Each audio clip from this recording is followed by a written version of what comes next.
Sejam todos bem-vindos a mais uma aula da nossa disciplina de Geografia Política. Estamos no unidade 2.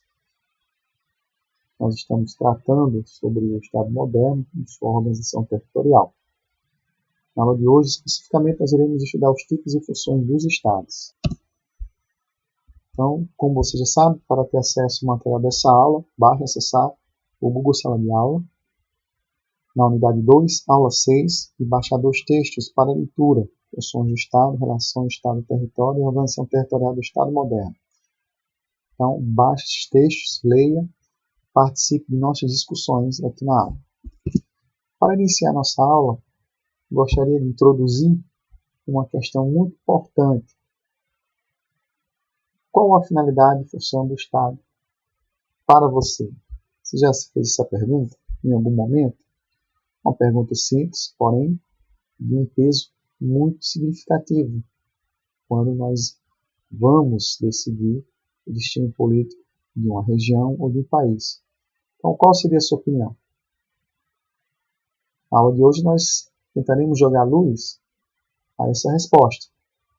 Que você entenda como se constituem os diferentes tipos de análises filosóficas e jurídicas do Estado e como você pode entender como se estrutura hoje o Estado moderno.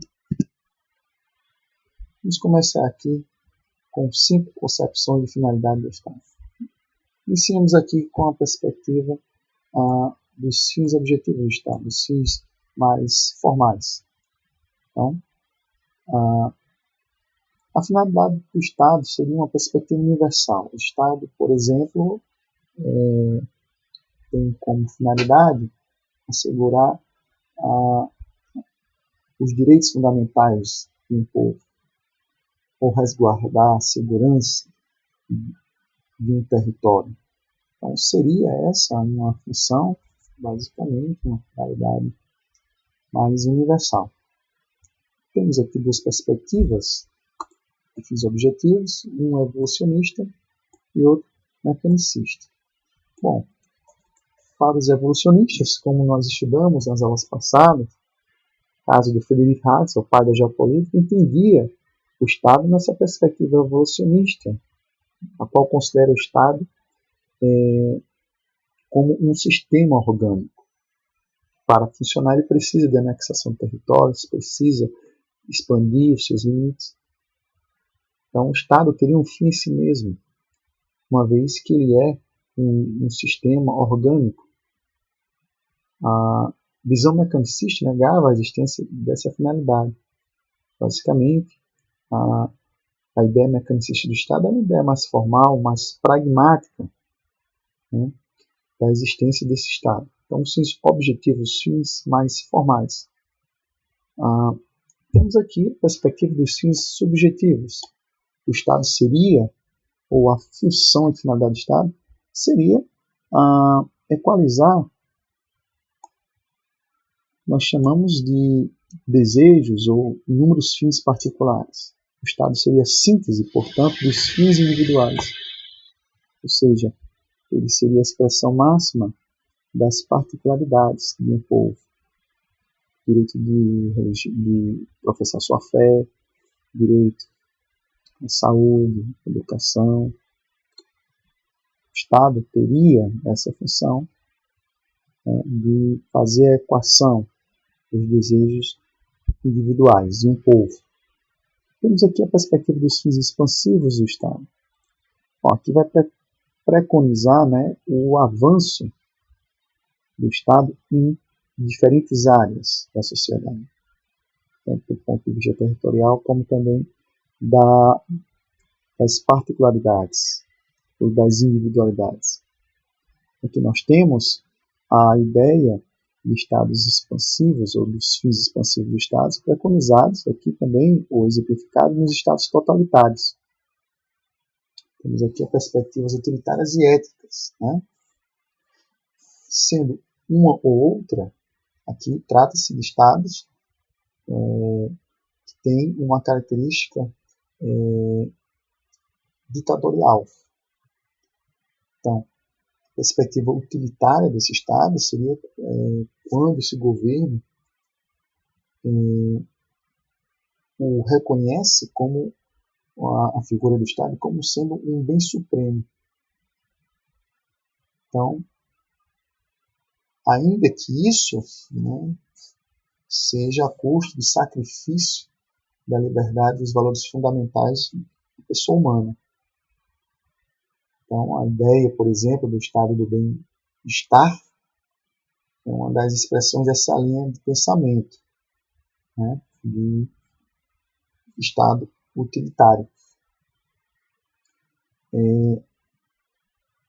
Isso indicando, né, que nessa perspectiva do Estado, a situação material bem favorável de um povo dará aos homens plena satisfação e desaparecimento de todas as necessidades. Seria uma perspectiva de Estado coletivista. Perspectiva ética, né, traz a ideia de Estado, né, como também expansivo, né, as finalidades do Estado como fim expansivo.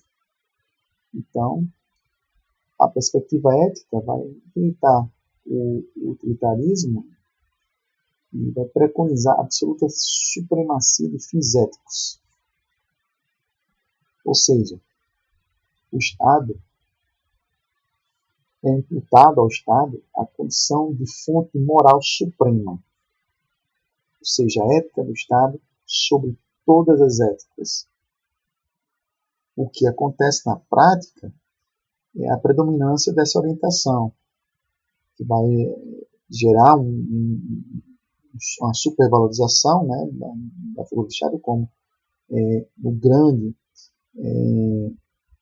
desenvolvedor da ética social, o grande elaborador, né, dessas concepções éticas.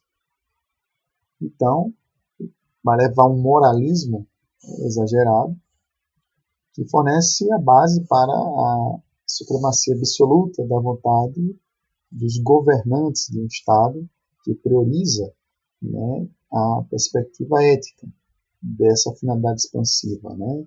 Então, o Estado vai entrar em todas as dimensões da vida do cidadão, caso eles irão ditar as regras morais em nome do Estado.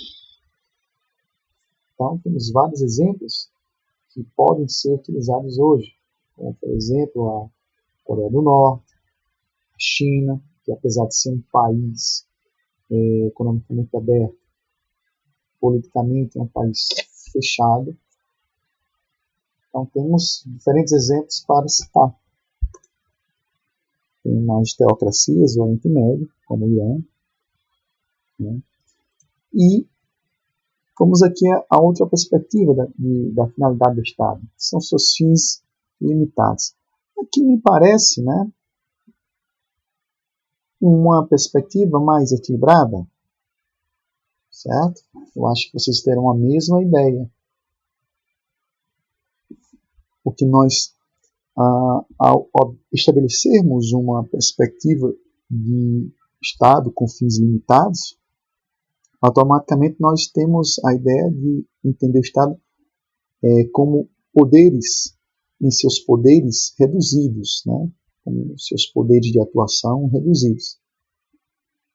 Então, temos aí a ideia de que o Estado seria ou estaria na posição de um mero vigilante da ordem social. Então, admitindo que ele fosse um Estado expansivo, certo?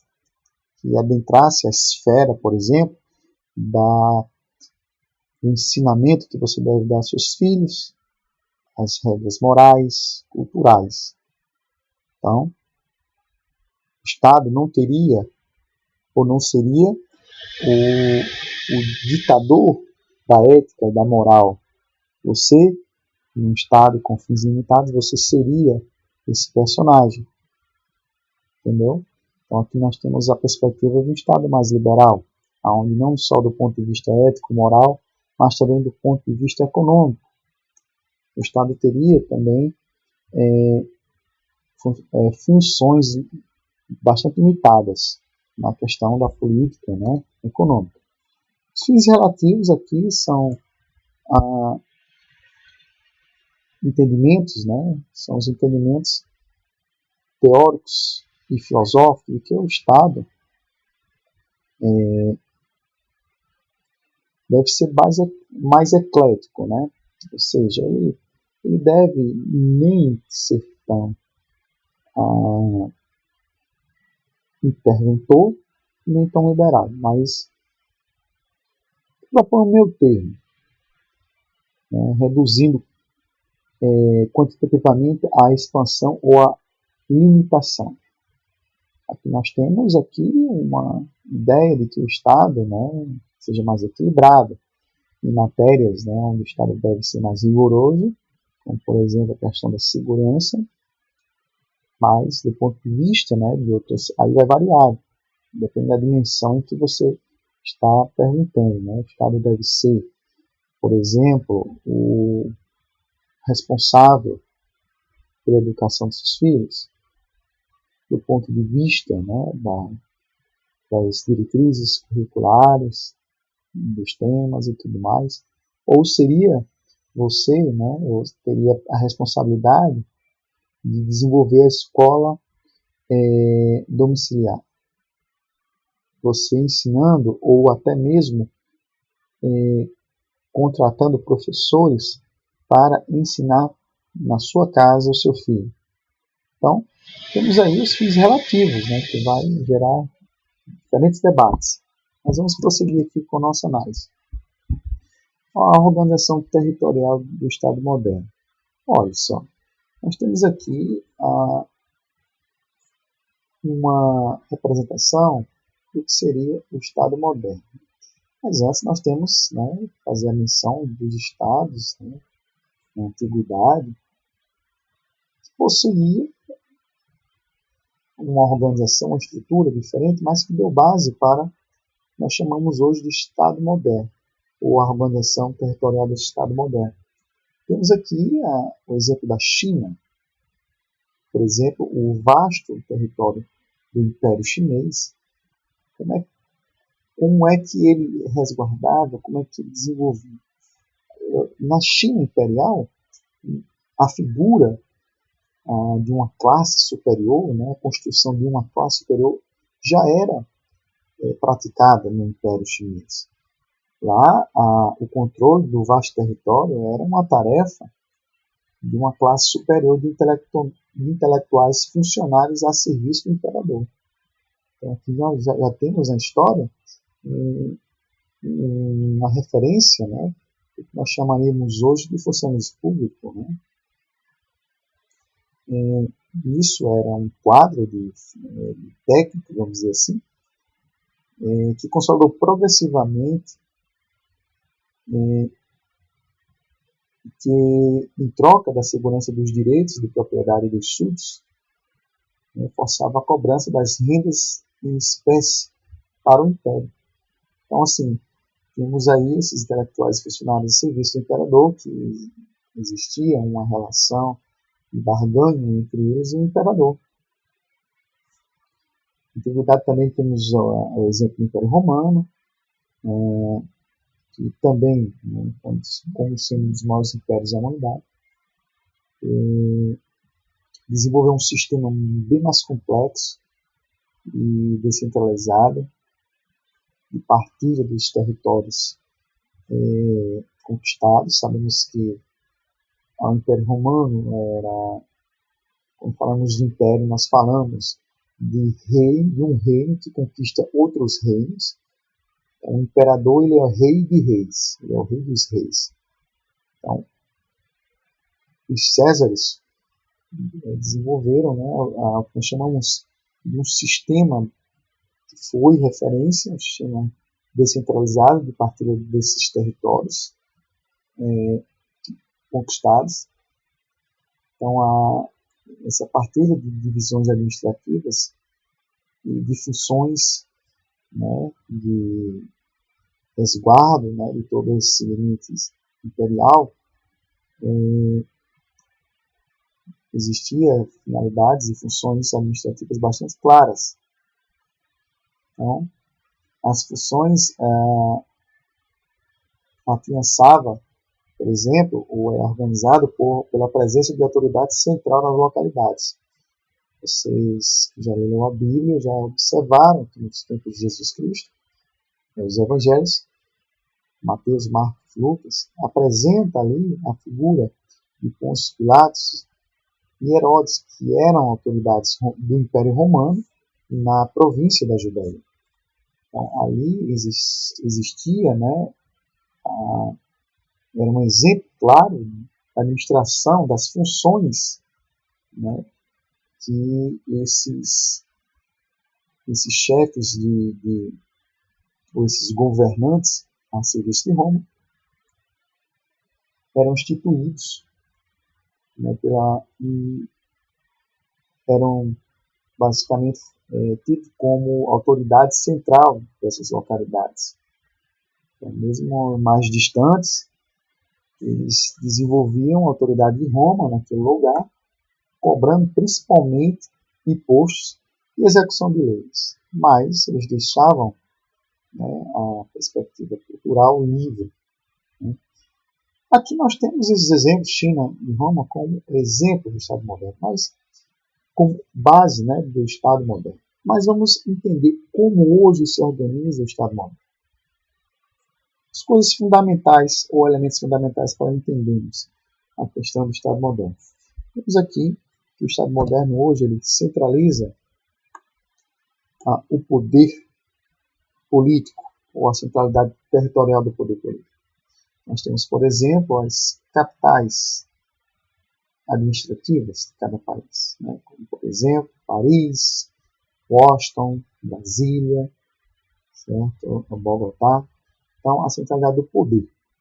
No caso, a organização territorial do Estado moderno se estrutura pela racionalização do direito, ou seja, temos constituições claras, são as cartas máximas do ordenamento jurídico e social de um país. Então, a racionalização do direito foi estabelecido, né, como sendo o conjunto de leis e regras gerais do ordenamento social, político e território. Temos aqui a burocracia administrativa de um Estado, que significa todas as instâncias administrativas que por elas passam, né, as ordens de um governo central, e temos a força militar, a força coercitiva, que é utilizada para manter a ordem social. Essa força militar profissional pode ser traduzida pelas forças armadas, exército, marinha e aeronáutica, as forças militares estaduais e municipais, né, as polícias militares, as polícias civis, temos aí as guardas municipais, e também a Força Nacional, são exemplos de federal, são exemplos de forças militares profissionais do Estado moderno. No Brasil especificamente, né? Então temos outras organizações militares correlatas em outros países, mas que exemplifica, né, a questão do Estado moderno da segurança. Então temos aqui essa situação bastante clara de organização da estrutura do Estado moderno.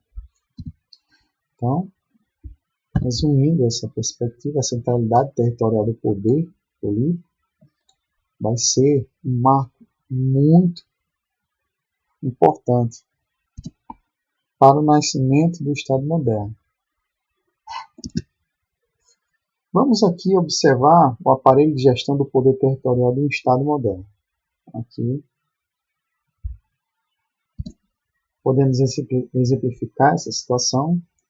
O papel da administração pública é fundamental, né, para essa estruturação do poder de um Estado. Aqui nós vamos fazer referência, né, ao que nós já vimos em diferentes escalas da administração pública, em municípios, estados, regiões, que é a máquina administrativa, certo? A máquina administrativa do Estado. Bom, a máquina administrativa ela é muito importante. Ela torna o Estado eficiente e funcional. E um corpo bem qualificado de funcionários, ele garante, sim, o sucesso do Estado, a sua eficiência e a sua funcionalidade. Então, temos a exemplo disso, o corpo qualificado de funcionários, aí você pode fazer referência a vários, né, desde do Ministério Público, né, procuradores, juízes, professores, especialistas em segurança pública, funcionários da área de saúde, médicos, enfermeiros, certo? Então, temos um quadro qualificado que permite que o Estado, ou o aparelho de gestão do poder territorial do Estado, funcione. Temos aqui o espaço normado. Então, aqui nós temos as leis estaduais, municipais, como também a Constituição do país. Então, a vida nas cidades, a vida no campo, a vida em um território, ele é balizado por normas. Normas de trânsito, normas relacionadas ao respeito social, normas voltadas para a comercialização de produtos, mediante a fiscalização, normas para fluxo nas cidades, certo? Então, como trocas de mercadorias entre estados, temos impostos sendo implementados, como o ICMS. O espaço é normado. O espaço, ou o fluxo, ou a vida cotidiana é baseada em regras. Temos aqui as sedes administrativas, temos desde Brasília, por exemplo, as sedes regionais e sedes municipais de órgãos do governo. Então, por exemplo, nós podemos citar o INSS, né? Ou até mesmo o IBAMA, questões ambientais, certo? Temos órgãos do Ministério Público Federal, autarquias. Então, toda essa estrutura administrativa, elas são reparticionadas, muitas vezes, nas cidades polos. Temos a representação parlamentar, certo? Que sugere a representatividade política, seja a nível municipal, com as câmaras de vereadores, seja as assembleias legislativas estaduais, deputados, até mesmo a Câmara de Deputados e o Senado. Então, aqui observe que nós temos uma organização de representação parlamentar que também faz parte do aparelho de gestão do poder territorial. E temos aqui a rede conectiva única ou unitária, né, desse corpo qualificado de funcionários espalhados em todo o país, obedecendo basicamente a um governo central em Brasília, certo? Então, sem essa rede conectiva, ou seja, que executem a ordem vindas de um governo central, seria impossível manter o ordenamento jurídico desse território. Então, essa rede de funcionários no território permite que a execução das leis seja cumprida.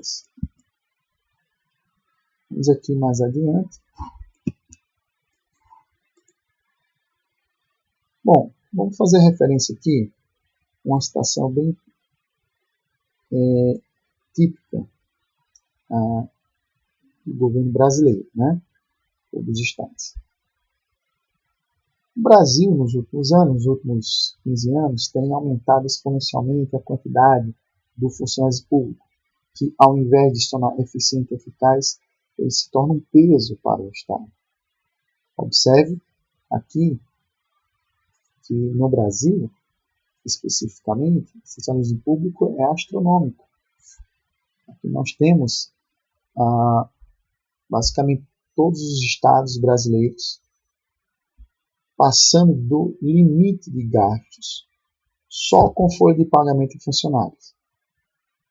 Aqui, pessoal, é o estado de Minas Gerais. Observe que 79% da receita do estado de Minas Gerais é para pagar funcionalismo público.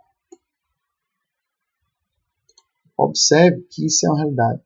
Aqui só Maranhão, São Paulo e Ceará está abaixo, né, da lei de gastos, mas observe que é mais de 50% ainda do Maranhão, Ceará e São Paulo é gasto com funcionalismo público. Então, pessoal, você observa que houve um aumento exponencial. Rio de Janeiro houve um colapso, né? Muitos funcionários, por exemplo, da rede de saúde, não conseguiam receber o salário em função aí do atraso. Então, os 12 estados mais populosos do Brasil são os estados que possuem ou que empregam mais de 50% de sua receita no pagamento de funcionalismo público. Vamos aqui a uma outra situação. Comparando a outros países, né, o Brasil comparado, nós temos aqui quantos cargos de nomeação política são permitidos.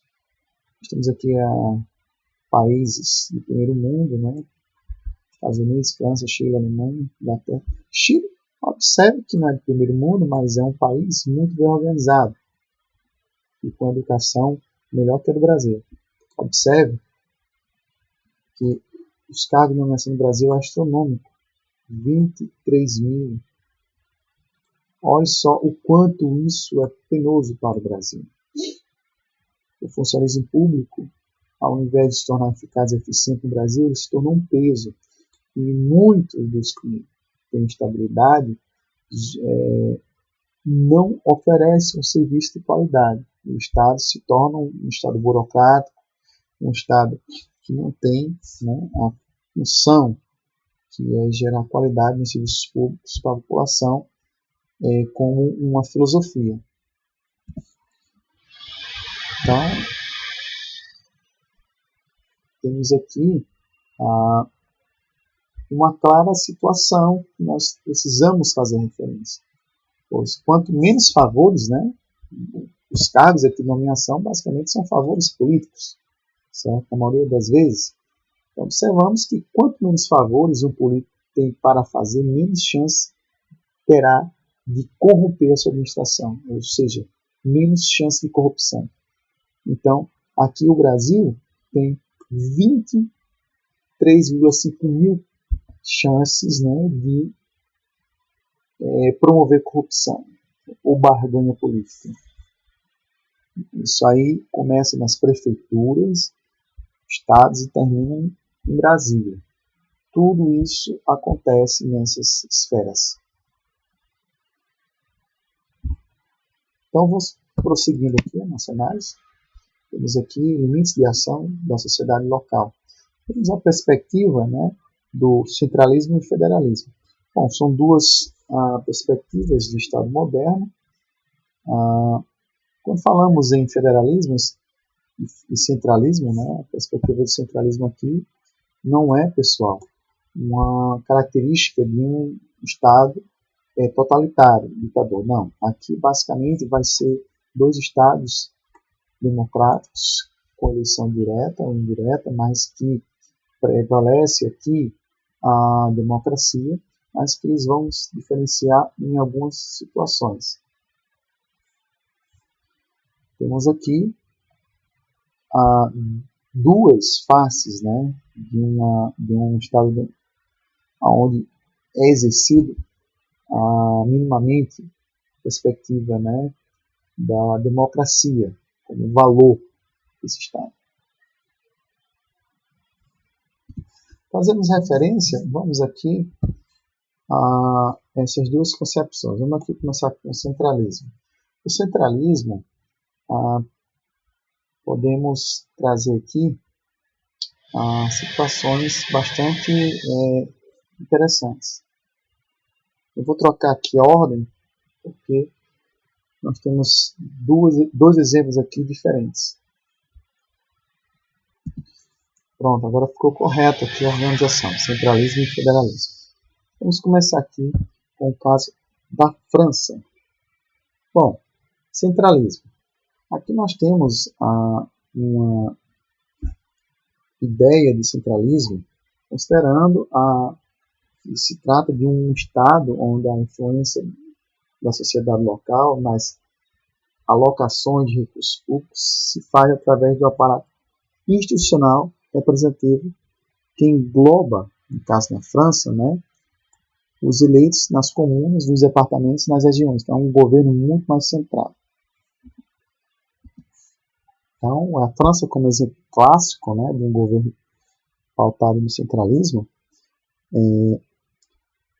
terá, em sua concepção geral, né, regiões ou subdivisões geográficas com pouca autonomia, porque o aparato dos recursos públicos vai ser basicamente governado por comunas e departamentos nas regiões, diferentemente aqui do federalismo. Caso exemplo é os Estados Unidos. Então, a divisão territorial significa bem mais que a representação política. Então, por exemplo, vai traduzir o controle e a influência dos recortes subnacionais. Então, aqui as decisões, né, sobre os interesses dos habitantes possuem muito mais força em relação a determinadas legislações federais. Então, temos os estados como sendo representações políticas fortes. Então, as atribuições federais ou de um governo federal, central, são limitadas basicamente nos Estados Unidos a questões de segurança, defesa, moeda e relações internacionais. Então, muitos estados têm sua própria lei, regras, né, cultura, e o Pacto Federativo, basicamente, está voltado para segurança, defesa, né, no geral, a moeda e relações internacionais. Isso faz com que o federalismo tenha, de certa forma, uma característica mais democrática, pois ela faz valer as regionalidades como poder político, respeitando, por exemplo, algumas perspectivas legislativas. Por exemplo, estados como Califórnia, que tem pena de morte, outros estados, né, que não tem, em outros estados é possível você comprar arma com mais facilidade, certo? Então, tem regras e legislações específicas que vai mudar de estado para estado. No Brasil, aqui, o Pacto Federativo estabelece poderes mais abrangentes ao governo federal. Aqui nós temos as atribuições do governo basicamente voltado para estados e municípios, né, com maior poder de intervenção. Nos Estados Unidos, né, o poder político dos estados é levado muito a sério, né, do ponto de vista legislativo.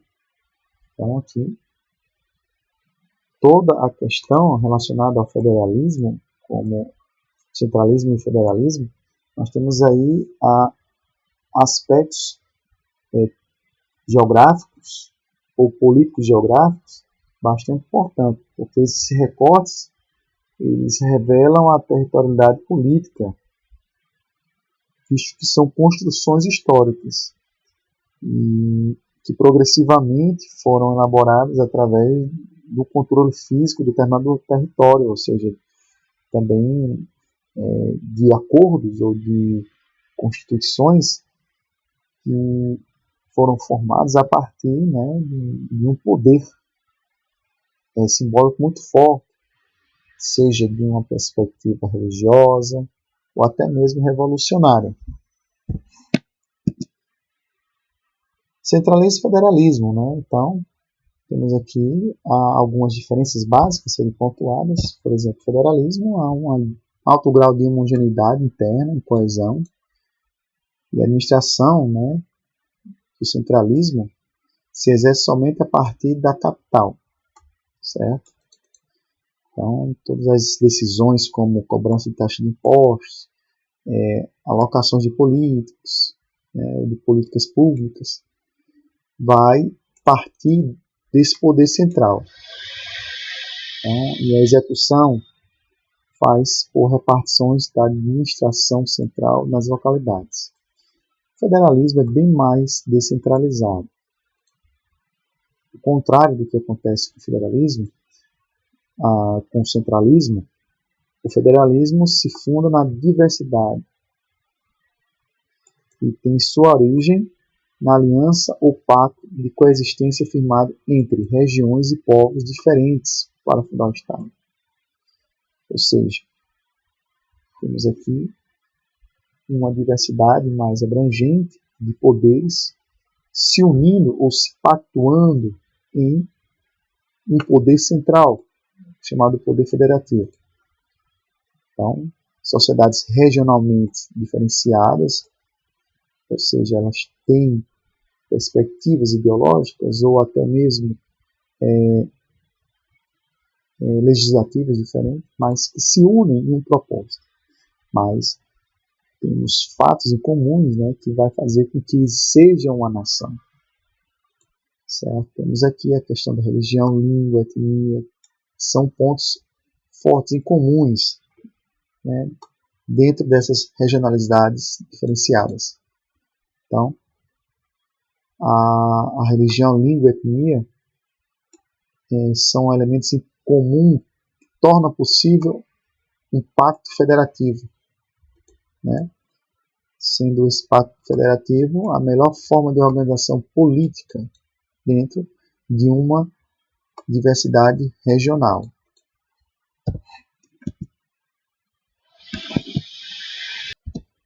Ficamos por aqui, pessoal. Espero que vocês tenham